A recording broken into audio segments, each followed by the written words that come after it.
Hey there. Let's talk about something really important that the Bible teaches us: how to spot and stay away from things that aren't true, especially when it comes to our beliefs. Picture this. There are some teachings that sound like they're good, but they actually lead us away from what God wants for us. It's like following a map that leads you to the wrong place. Here are 5 types of teachings that the Bible warns us about, and we should be super careful to avoid them. 1. Yoga in church? Think again. You might see yoga classes in some big churches, and it seems just like a fun way to stretch and stay healthy, right? But there's more to yoga than just moving around. It started a long time ago in India, and it's part of a belief that says everything and everyone is part of one big God. This idea is called pantheism. But here's the tricky part. Christians believe that God is special and different from us and the world around us. So, when yoga tries to mix up being close to God with just being part of everything, it can get confusing. Plus, there's a type of yoga called Kundalini that talks about waking up a snake-like energy inside you.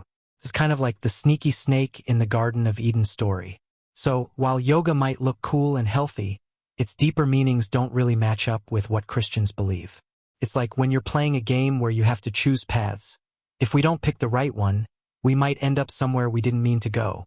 So, it's really important to understand not just what we're doing, but why we're doing it to make sure it fits with our faith. What do you think? Would you like to know more about the other 4 teachings we should watch out for? Subscribe to our channel and stay up to date with all our videos. Hey there. Let's dive into a big idea that can sometimes be confusing but is super important to understand, especially if you're learning about what different people believe. First up, let's chat about yoga and why it's more than just stretching. So, yoga is popular, right? You might see it everywhere, from gyms to schools, and even in some churches. While stretching and moving our bodies is awesome and super good for us, yoga also has a whole background story that not everyone talks about. It comes from far away in India and is part of a way of thinking that believes everything is part of a big God, which is pretty different from what many Christians believe. They think that God is special and not just everything around us. So, while doing yoga poses just for fun and exercise is okay, diving deep into its spiritual side might not fit well with Christian beliefs. Next, let's talk about a tricky teaching about Jesus. More than just a great teacher, you might hear some people saying that Jesus was a really good guy, a great teacher, or even a prophet, but that's not the whole story according to the Bible. The Bible tells us something super important. Jesus isn't just a great guy. He's actually God. Think of it like a superhero identity. Like Clark Kent and Superman are actually the same person, Jesus and God are one and the same. This isn't just a small detail. It's a huge part of what Christians believe. If someone teaches that Jesus is only a teacher and not God, it's like they're talking about a completely different Jesus than the one in the Bible. It's kind of like when you're playing a video game and you need to know the rules to win. If you don't know the real rules, you might end up playing a totally different game without even knowing it. So, knowing who Jesus really is like knowing the best way to play the game right.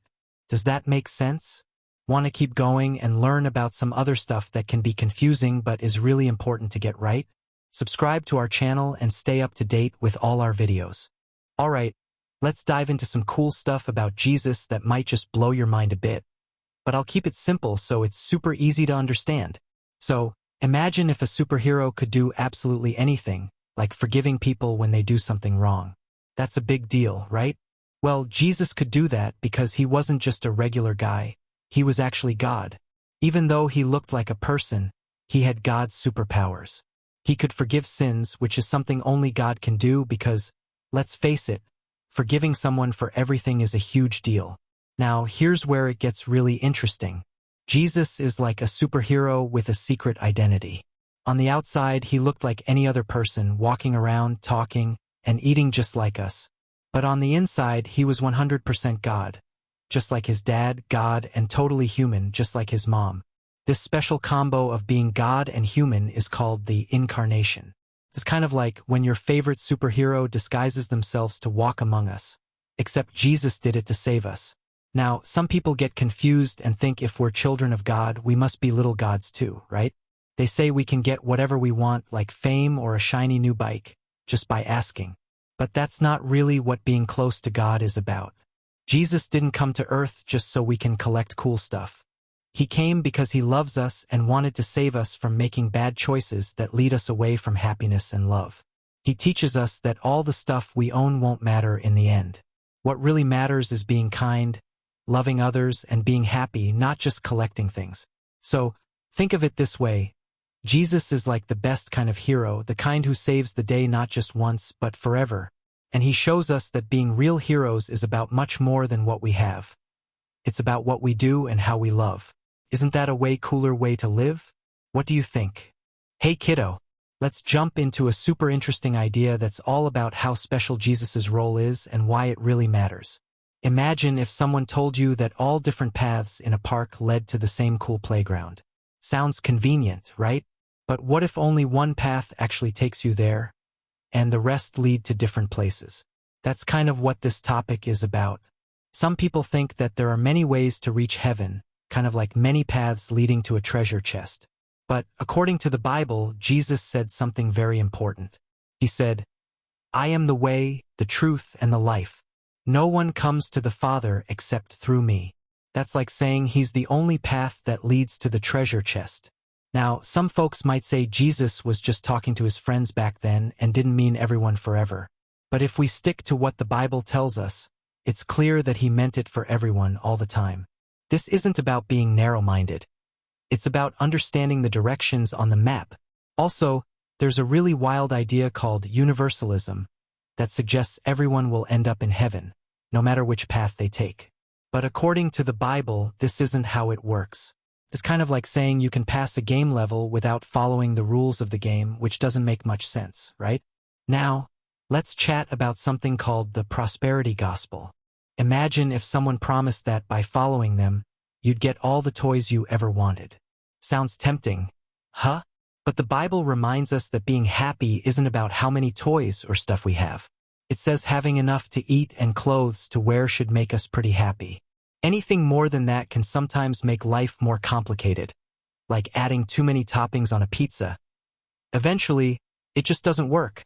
So, in a nutshell, Jesus is like the one true guide who knows the way to the ultimate treasure, and following him is how we play the game right.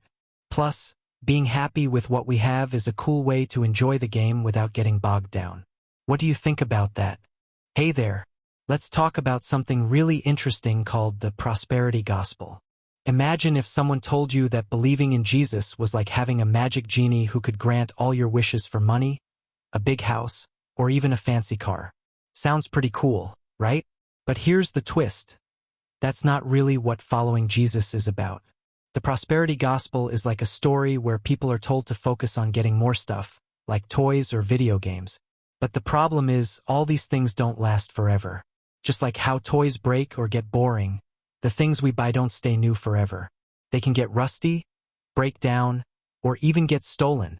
The Bible has a different idea. It says we should store up our treasures in heaven. These are things that last forever, like love, kindness, and doing good, which no one can take away from us. Jesus taught that the most important thing is to love God with all our hearts. This isn't about getting more stuff. It's about loving and being kind. If the only thing God ever did was give us the chance to be with him forever, that's already the most awesome gift we could ever get. Way better than the latest video game or toy. It's a gift that lasts forever. Also, some churches talk a lot about being successful and having lots of things. But really, what's super important is not getting lost in trying to be popular or rich. It's about understanding that we're here for just a little while compared to forever in heaven. So, if a church is too caught up in what's trendy or making money, it might miss out on sharing the really important stuff about being kind and loving others. So, think of it this way. Being a follower of Jesus isn't about what we can get. It's about what we can give, like love, help, and kindness. That's the real treasure. What do you think about storing up treasures that don't wear out or get stolen? Cool, right? Hey there. Let's dive into a super interesting topic about how sometimes things can get a bit mixed up, especially when it comes to what some churches focus on. Imagine if someone told you that the most important thing in life is to collect as many toys as possible. It sounds fun at first, right?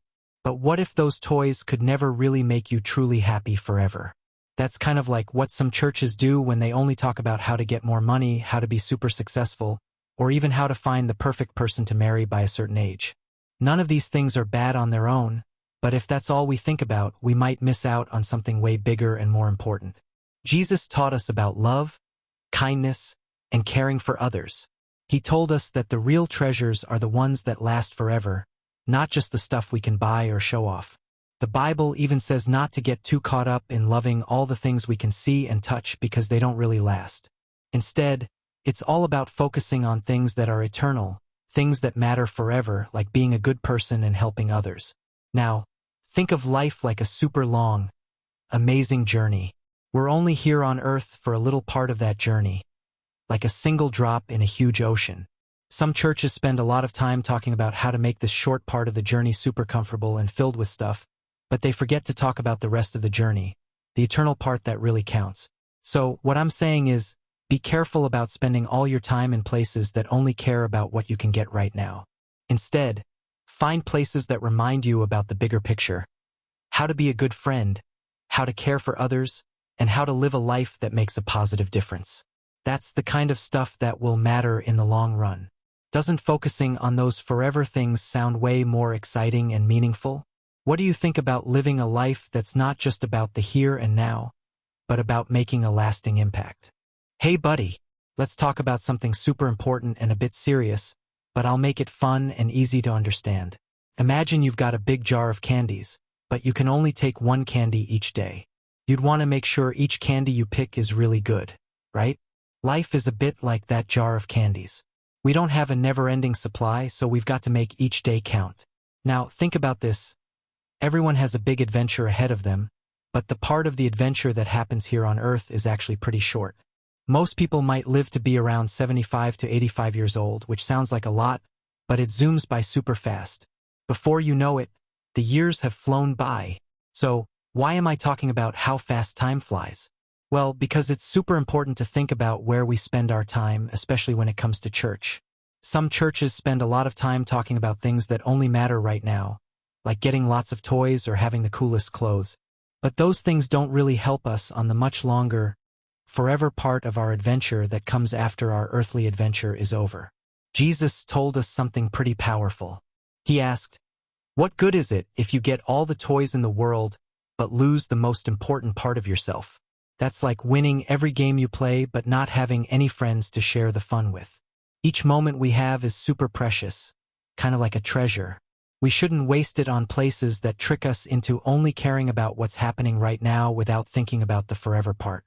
Remember, one day we'll all move on to a different part of our adventure, and what matters then will be a lot different than what seems important today. There's a book in the Bible, Hebrews, that reminds us we all have an appointment that we can't skip. It's when we have to look back over our life and see how we did. Did we share? Were we kind? Did we think about others? These questions are big, and they matter a lot more than what we own or how cool we look. So, let's think about making each day awesome by being kind, caring, and thinking about how to make the world a better place. Not just for us, but for everyone. What do you say, want to make each candy count? Hey there, let's chat about a super interesting idea that comes from a wise guy named Moses. He had a really cool thought about how we should live our lives. Imagine you had a special clock that could count down your days. Knowing that, wouldn't you want to make every day super special? That's exactly what Moses was talking about. Moses once asked God to help him understand just how precious each day is. He wasn't born knowing this. He had to learn it just like we do. He said, "Teach us to number our days," which means he wanted us to really think about how we use our time. He knew life doesn't last forever, and he wanted everyone to be smart about it. Sometimes, especially when we're young, we feel like we have all the time in the world, like we're superheroes who can't be stopped. But Moses reminded us that's not quite right. He knew that every moment is a treasure, and we shouldn't waste it. Let me tell you a story about Moses to bring this to life. When Moses was a baby, he lived in a really tough time when a mean ruler, the Pharaoh, didn't want baby boys like him around. His mom and sister had to hide him in a basket on a river to save him. Luckily, the Pharaoh's daughter found him and decided to take care of him as her own. As Moses grew up, he learned a lot about life and God, way more than just seeing cool miracles. He got to understand God's heart and mind, which is pretty awesome. Moses' life teaches us to look beyond just today or the cool stuff we can do and think about how we can make our whole life count. He showed us it's important to spend time learning about God and living in a way that makes the world better. So, what Moses was really saying is to live like you know you won't be here forever, because when you do that, you make better choices like being kind, helping others, and really understanding what's truly important. Wouldn't it be cool to think about how we can use each day to do something amazing? What do you think you'd like to do today to make it really count? Hey there! Let's dive into an epic story about Moses, a hero from the Bible, and his incredible adventures. It's a tale full of excitement, danger, and some pretty amazing miracles. So, Moses was actually born a Hebrew, but he grew up in Egypt because Pharaoh's daughter found him floating in a basket on the river and decided to raise him as her own. Even though he lived like an Egyptian prince, he never forgot where he came from.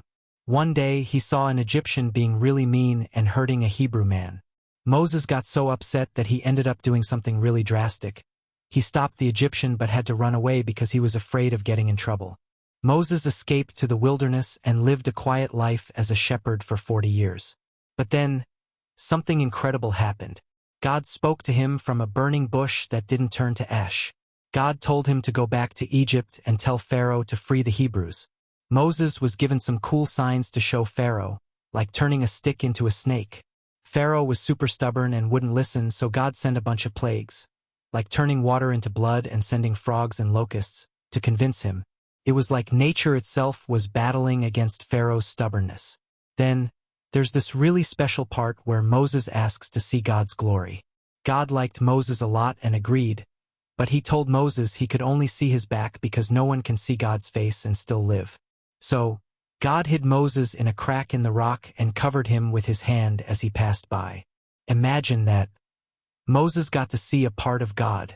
That's like getting a sneak peek at something super secret and powerful. Moses' life teaches us a lot about bravery, standing up for what's right, and following what God asks us to do, even when it's really tough. It also shows us how important it is to be in places like churches that remind us of these big truths, not just places that look cool or go along with everything the world thinks is okay. We're reminded to choose wisely where we spend our time because it shapes who we become. So, what do you think about Moses' wild adventure? Pretty cool, right? How would you have felt seeing all those miracles and even a glimpse of God's glory? Hey there! Let's talk about something really important. How to choose the right places to hang out, especially churches. Imagine if a friend kept telling you that it's okay to break rules and not worry about consequences. That wouldn't be a great friend, right? Well, it's similar with some churches. There are some places that talk a lot about how everything is awesome, how you're great just the way you are, and how you're going to get lots of blessings. That sounds pretty nice, doesn't it? But here's the catch. They hardly ever talk about something called sin, which means the wrong things we do. It's like they're ignoring a big piece of what life is all about. Sin is important to understand because it helps us learn how to be better people. John, a guy who wrote part of the Bible, said not to fall in love with the world and all the stuff we can get. Why? Because all that stuff doesn't last, and loving it too much can lead us to make bad choices. Instead, John tells us to focus on doing what God wants because that has a forever payoff. Now, think about this. Some churches act a lot like everyone else in the world, following every trend and not really sticking to what the Bible teaches. They might even try to make everything sound super appealing just to fill up the seats, not really caring about helping people be their best selves according to God's plan. And here's something super serious. Some believe that when a big challenge comes, like something called the mark of the beast from the Bible, these same churches might just go along with it because they're so used to just doing what everyone else does. So what I'm saying is, pick a place that loves God for real, not just a place that loves the cool stuff in the world. Choose to be somewhere that teaches about love, honesty, and doing the right thing, even when it's tough. Loving Jesus means following his lead and loving what he loves, which is all about being good, kind, and true. What do you think about finding a place that helps you be the best you can be, not just telling you what you want to hear? Hey there! Let's talk about something really important going on in the world of churches today. Picture a world where everyone likes sweet candy, and instead of giving out healthy food, some places just hand out more and more candy because that's what people like. Well, something similar is happening in some churches. These days, we're seeing more churches that are trying to attract big crowds by saying things that people want to hear, like how to be more successful or richer, instead of talking about the tougher stuff that can actually make us grow better on the inside. It's like they're telling great stories, but not the kind that really help us learn about Jesus and how to follow him. Churches are supposed to be like lighthouses, guiding ships safely to shore. For us, they should help guide our lives in the right direction, toward Jesus and his teachings. But there's a bit of a problem. Some sneaky forces are trying to make churches forget this important job. They're like the bad guys in stories who sneak into the castle and try to take over. The Bible warns us about times like this. It says there will be moments when people won't really want to listen to the real, sometimes challenging things God wants us to hear. Instead, they'll only want to hear what makes them feel good right now, like hearing their favorite song over and over instead of learning new ones that could be even better. But here's the cool part. Even though things might get tough, the Bible tells us to keep sharing the truth, keep helping others, and keep showing what it means to really follow Jesus. It's like being a superhero who stays strong and kind, even when it's hard. And here's something super important. God says everyone is welcome to come to him, just as they are, whether they've made big mistakes or little ones. But he doesn't want us to stay stuck. He wants to help us get better, learn from our mistakes, and grow up strong and wise. So even in these tricky times, we should look for places that stick to the real, good stuff. Teaching about Jesus, helping us grow, and loving everyone, not just telling us what we want to hear. What do you think about finding a church that's like a strong, shining lighthouse? Pretty cool, huh? Hey there. Let's chat about something that's a bit tricky but really important. Imagine if you were part of a club that always told you what you wanted to hear, like saying it's okay to eat candy all day without brushing your teeth. It might sound fun at first, but deep down, you know it's not the best idea, right? Well, that's kind of what's happening in some churches. They tell people what they want to hear, like saying it's okay to keep making the same mistakes without trying to get better.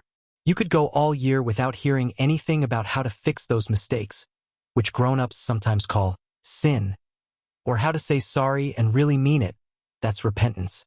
Even when Jesus was teaching, he said some things that were pretty tough to hear. He told people about how to live better, and sometimes they didn't like it. Some even decided to stop following him because of that. Jesus talked about how the things he said came from the Spirit, which means they were about deep, important stuff, not just everyday things that don't really last.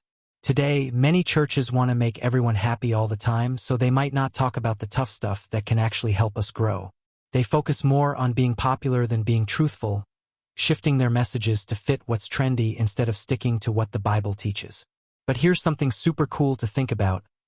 Inside every one of us, there's a little voice that helps us tell right from wrong. That's our conscience. When we hear about how amazing and perfect the world is, how it couldn't just have happened by accident, that little voice inside agrees because it just makes sense. Tells us that, yep, there's something bigger out there who made all this and cares about us. This inner voice reacts when we hear the real deal, like how God made us to be more than just random accidents of nature, and how he has a plan for us to live well and be kind. That's why it feels right when we hear that we're supposed to love and listen to this awesome Creator. So, even though it might be easier to just hear the fun stuff, it's way better to be part of a place that helps us listen to that inner voice and teaches us how to live in a way that's really, truly good, not just easy. What do you think about finding a place like that, where the tough truths help us grow up strong and wise? Hey there, let's talk about something that might sound a bit tough, but it's really important. Imagine you're playing a game where you need to follow certain rules to win, but sometimes following those rules can be really hard, right? Well, in life, just like in our game, there are rules too. These aren't just any rules. They're given by God. But here's the thing, everyone messes up sometimes, including you and me. It's like when we play the game and sometimes don't follow the rules perfectly. The message about God's rules and how we all mess up is part of something called the gospel message. The gospel tells us that, yep, we've all made mistakes, and because of that, we haven't lived up to what God expects. It's like the game telling us we didn't score enough points. And just like in games, not following rules has consequences. Our conscience, that little voice inside us, agrees with this. It kind of nudges us and says, hey, that's true. We really should try to do better. But here's the tricky part. Even though our conscience tells us this is all true, it's tough to hear. Who likes to be told they're not winning?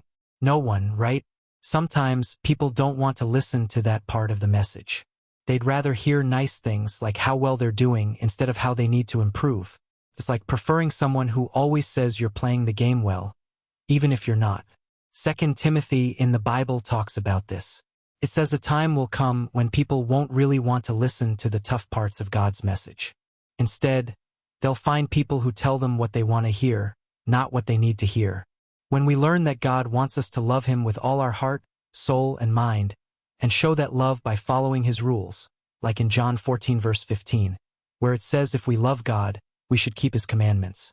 It can be hard. People know deep down they haven't followed all these rules, and that makes them uncomfortable.